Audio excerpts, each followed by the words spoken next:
तर राज्य महिला आयोगाच्या ढिसाळ कारभाराविरोधात सध्या महाविकास आघाडी चांगलीच आक्रमक झाल्याचं बघायला मिळत आहे। राज्यपालांच्या भेटीसाठी महाविकास आघाडीच्या महिला नेत्या गेलेल्या होत्या, मात्र त्यांना प्रवेश आता नाकारण्यात आल्याचं बघायला मिळत आहे। फक्त रोहिणी खडसे यांनाच प्रवेश दिला जातोय, मात्र बाकीच्या ज्या महाविकास आघाडीच्या महिला नेत्या आहेत त्यांना काही प्रवेश दिला जात नाहीये।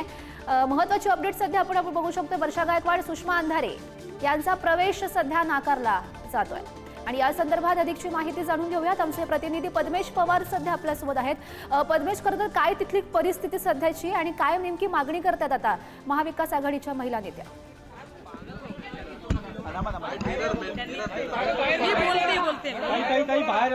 अरे थांबा एक सेकंड, त्यांनी 12 वाजताची वेळ आपल्याला दिलेली होती, काहीतरी पेपरमध्ये गडबडी असेल। आपण महाविकास आघाडी म्हणून वेळ मागितलेली आहे, त्यांचा कदाचित काही ऐकण्या बोलण्यामध्ये जर फरक पडला असेल आणि त्यामुळे एक व्यक्तीचं नाव गेलं असेल, परंतु ते बोलत आहेत त्यांच्या ऑफिसरशी आणि आम्ही अपेक्षा करतो की ती चर्चा सकारात्मक होईल आणि आम्ही बोलू शकतो। आम्ही वेळ मागितलेली आहे आणि आम्हाला निरोप नावं दिली होती का? किसका नाम प्रतिनिधी मंडळ त्याच्या याच्यामध्ये आपण खासदार वर्षा समय भेटला ठीक आहे। सुषमा अंधारे यांची आपण ही प्रतिक्रिया ऐकलेली आहे। 12 वाजताची वेळ दिलेली होती, त्याप्रमाणे भेट होईल असं त्या म्हणतायत। मात्र सध्याची आपण जे दृश्य बघतोय, गेट बाहेरची दृश्य आहे, ज्या ठिकाणी महाविकास आघाडीच्या महिला नेत्यांना हा प्रवेश नाकारण्यात येतोय। पुन्हा एकदा आमचे प्रतिनिधी पद्मेश यांच्याकडे जाऊयात। पद्मेश, मला तिथली परिस्थिती काय आहे ती नेमकी सांगा, कारण काय नेमक्या मागणी करतात सध्या महाविकास आघाडीच्या महिला नेत्या? राज्यपालांसोबत चर्चा करण्यासाठी जे शिष्टमंडळ महाविकास आघाडीचं आलं होतं ते आता आतमध्ये गेल्याचं आपल्याला कळतंय।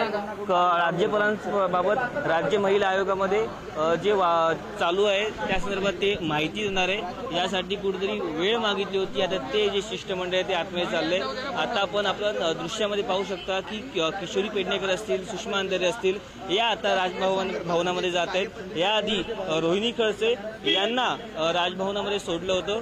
कुठेतरी ते ड्रामा सुरू झाला होता की आतमध्ये सोडत नव्हते। रोहिणी खडसे यांनी मीडियाशी बातचीत केली। आता कुठे आपण मागे बघू शकतो की आता हळूहळू सगळ्या ज्या महिला ज्या महाविकास आघाडीच्या नेत्या आहेत त्या आता आतमध्ये जात आहेत। त्यांना कुठेतरी आता परवानगी मिळाल्याचं आपल्याला कळतंय। आता 3 जणी आतमध्ये गेल्या आहेत, अजून काही ज्या नेत्या आहेत त्या मागून येतील आणि बघूया की त्यांना प्रवेश मिळतो का नाही। रोहिणी खडसे यांनी जेव्हा मीडियाशी बातचीत केली तेव्हा त्यांनी सांगितलं की आम्हाला आतमध्ये प्रवेश दिला जात नव्हता, पण एक एक करून आता संपूर्ण ज्या महाविकास आघाडीच्या ज्या नेत्या आहेत त्यांना आता प्रवेश दिला जातोय। आपण जर पाहिलं, राज्य महिला आयोगाच्या बाबत कुठेतरी नाराजी संपूर्ण ज्या लोकांवरती असल्यामुळे ते सांगून कुठेतरी त्या राज्य महिला आयोगाच्या ज्या रुपाली चाकणकर आहेत यांच्याबद्दल कुठेतरी तक्रार करण्यासाठी स्वतः या ज्या महिला आहेत महाविकास आघाडीच्या ज्या महिला आहेत त्या राजभवनात राज्यपालांना निवेदन देणार आहेत। गौरी, हो नक्कीच। तर आपण सध्याची ही दृश्य बघू शकतो। आधी रोहिणी खडसे यांनाच प्रवेश दिला जात होता, मात्र आता एक एक करून सध्या महाविकास आघाडीचं जे महिला शिष्टमंडळ आहेत यामध्ये सुषमा अंधारे आहेत, सोबतच किशोरी पेडणेकर, वर्षा गायकवाड यांना आतमध्ये सोडण्यात येतोय। राज्य महिला आयोगाच्या ढिसाळ कारभाराविरोधात महाविकास आघाडीच्या नेत्या राज्यपालांना भेटतील, त्या संदर्भातलं निवेदन देतील आणि त्या संदर्भातली आपण ही सध्याची दृश्य बघू शकतोय। पुन्हा एकदा पद्मेश यांच्याकडे जाते मी। पद्मेश, आपण बघू शकतोय गेल्या अनेक दिवसांपासून महिला आयोगावर सातत्यानं आरोप केला जात आहे। ढिसाळ कारभाराविरोधात सातत्यानं प्रश्नचिन्ह उपस्थित केल्या जातात। महाविकास आघाडीच्या नेत्या पोहोचलेल्या आहेत, नेमकं काय त्यांचं म्हणणं, त्यांची मागणी? पुण्यातील जे वैष्णवी हगवणे प्रकरण होतं त्यामध्ये राज्य महिला आयोगाने कुठेतरी काम आपलं व्यवस्थित केलं नव्हतं। रुपाली चाकणकर यांच्यावरती ज्या सर्व महिला आहेत त्यांचा आरोप आहे की त्यांनी त्यांचं जे काम आहे ते व्यवस्थित केलं नव्हतं, त्याचीच कुठेतरी तक्रार हे राजभवनात ज्या महाविकास आघाडीच्या महिला कार्यकर्त्या आहेत त्या महिला कार्यकर्त्यांमध्ये कोण आहेत तर रोहिणी खडसे असतील, किशोरी पेडणेकर असतील, आपण त्याचबरोबर वर्षा गायकवाड असतील, त्या कुठेतरी इथे त्यांना तक्रार देण्यासाठी त्यांच्या सांगण्यासाठी राज्यपालांना सांगण्यासाठी आज राजभवनात आल्या होत्या, पण कुठेतरी त्यांना प्रवेश दिला जात नव्हता। फक्त सुरुवातीला रोहिणी खडसे यांनाच कुठेतरी प्रवेश दिला जात होता। इकडे जे सुरक्षा रक्षक आहेत त्यांनी त्यांना थांबवून ठेवलं होतं. पण हळूहळू आता ज्या बाकीच्या महिला नेत्या आहेत त्यांना आता आतमध्ये पाठवलं जात आहेत. आधी रोहिणी खडसे गेल्या, त्यानंतर शिवसेनेच्या ज्या सुषमा अंधारे असतील, त्याचबरोबर किशोरी पेडणेकर त्या आता गेल्या आहेत. बाकीच्या काही ज्या नेत्या आहेत त्या आता हळूहळू राजभवनात जातील. त्यांना प्रवेश मिळतो का हे बघायला खूप महत्त्वाचं असणार आहे, कारण रुपाली चाकणकर यांच्यावरती कुठेतरी काम न केल्याचं जे नाराजी संपूर्ण ज्या महाविकास आघाडीच्या नेत्या असतील त्यांनी आरोप करतायत, त्या फक्त नावालाच आहेत असं कुठेतरी महाविकास आघाडीचे जे नेते आहेत त्या बोलतायत. रुपाली चाकणकर त्याचबरोबर राज्य महिला आयोगामध्ये कुठेतरी काम त्यांनी चांगलं केलं नव्हतं. वैष्णवी हागवणे प्रकरणामध्ये, त्याचबरोबर मयुरी देशमुख या प्रकरणामध्ये देखील कुठेतरी राज्य महिला आयोगाचा ढिसाळ कारभार चालू होता. याचा कुठेतरी निषेध म्हणून, याचं कुठेतरी निवेदन म्हणून कुठेतरी आता ज्या महिला ज्या महाविकास आघाडीच्या महिला कार्यकर्त्या आहेत त्या राज्यपालांची ते भेट घेत आहेत. गौरी, नक्कीच नक्कीच पद्मेश, या घडामोडींवर असंच लक्ष ठेवून राहा. तुर्तास धन्यवाद दिलेल्या सविस्तर माहितीसाठी. तर रोहिणी खडसे यांची सुद्धा या संदर्भातली प्रतिक्रिया ऐकूया. मला जी बाजू मांडायची आहे ती मी मांडण्याचा प्रयत्न करणारच आहे आणि मी करतेच आहे. आणि मी आल्यानंतर तुम्हाला सगळ्यांना सविस्तर जी सगळी माहिती वेळ द्यायची दिली ना, फक्त तुम्हालाच वेळ दिली.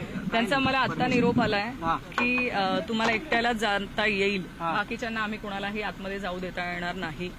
पण जो विषय आम्हाला घ्यायचा आहे तो महाराष्ट्रातल्या माता भगिनींसाठी महत्वाचा, अत्यंत महत्वाचा विषय. त्याच्यामुळे जे काय असेल त्या बाबतीमध्ये मी आत्ता बोलण्यापेक्षा मला राज्यपाल महोदयांना भेटणं महत्वाचं आहे आणि त्यांना भेटून हे सांगणं गरजेचं आहे.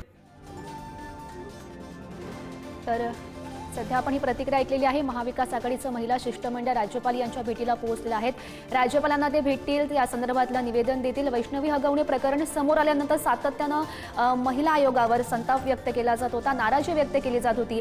ढिसाळ कारभाराविरोधात आता महाविकास आघाडीचं महिला शिष्टमंडळ आक्रमक झाले आणि त्या संदर्भातलं जे मागणी आहेत त्यांच्या ते निवेदनाच्या माध्यमातून ते राज्यपालांना सुपूर्द करणार आहेत. पुन्हा एकदा आमचे प्रतिनिधी पद्मेश यांच्याकडे जाऊयात. पद्मेश, काय सध्याची तिथली परिस्थिती आहे? महिला किशोरी पेडणेकर असतील यांना मात्र गेटवरती अडवण्यात आलं होतं. नेमका हा काय सुरू आहे, काय सांगाल? काय आता यांनी आम्हाला सगळ्यांना आमंत्रित केलेलं आहे. 10-12 जणी आम्ही जाणार आहोत. तर आल्यावरती तुमच्याशी बोलते ना, उशीर झालाय म्हणून. आल्यावर बोलते. मध्ये थांबवण्यात नावाची देण्यात आली होती, त्यामुळे नावाची देण्यात आली होती, पुन्हा एकदा फोन करण्यात आला होता. मी बोलते त्यांच्याशी, मी बोलते पोलिसांची, का अडवू नाही कोणाला, महिलांना येऊ द्या. कारण लोकशाही अजून हुकुमशाही सुरू झालेली नाहीये. आम्ही गव्हर्नरला भेटणं आमचा अधिकार आहे. आल्यावर बोलते बा.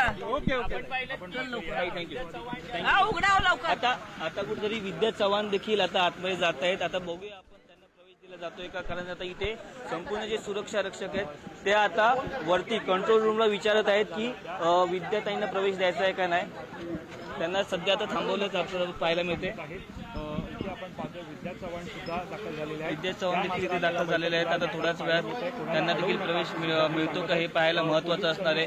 कुठेतरी रुपाली चाकणकर यांच्याबद्दल संपूर्ण ज्या राज्याची कुठेतरी नाराजी आहे त्याबद्दल कुठेतरी राज्यपालांना निवेदन देऊन त्या संदर्भात महिलांचे जे प्रश्न आहेत ते सुरू आहेत त्या संदर्भात कुठेतरी तक्रार देण्यासाठी ज्या महिला महाविकास आघाडीच्या सगळ्या ज्या महिला नेत्या आहेत त्या आता हळूहळू राजभवनावरती दाखल झाल्या आहेत. 12च्या जी वेळ होती आणि 12च्या वेळी महाविकास आघाडीच्या महिलांचं शिष्टमंडळ राज्यपालांना भेटायला गेलंय, मात्र फक्त रोहिणी खडसेंना आतमध्ये सोडण्यात आलं, बाकी महिलांना नाही. मला त्या संदर्भातली काही माहिती नाही, कारण महामहिम राज्यपाल मोदयांच्या इथला काही प्रोटोकॉल असतो.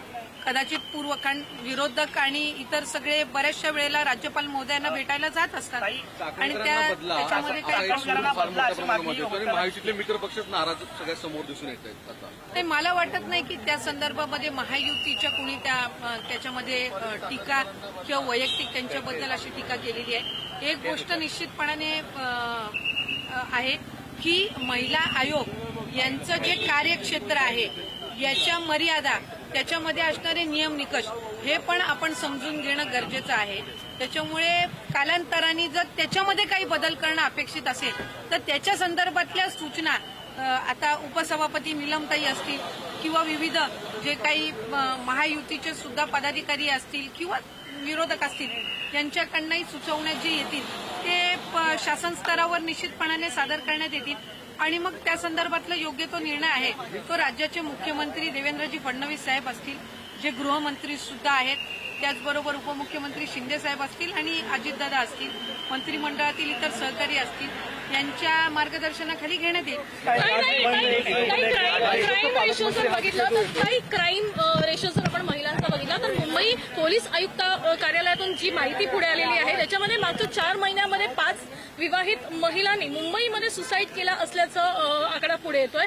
अशाच प्रकारे महाराष्ट्रातही मोठ्या प्रमाणात आकडा आहे. तर एकूण कायद्यामध्ये काही बदल होणं अपेक्षित आहे. खरं तर शक्ती कायदा जो आहे हा राज्य सरकारच्या वतीने सादर करण्यात आलेला होता, पण मधल्या कालावधीमध्ये केंद्राने जे काही कायद्यामध्ये बदल केले त्याच्यामध्ये शक्ती कायद्यामध्ये जो आपण प्रस्ताव पाठवला होता त्यात असणारे जे काही कायदे आहेत आणि केंद्र सरकारने आणलेले जे काही नवीन कायदे आहेत त्याच्यामध्ये बऱ्याचदा समांतर होतं.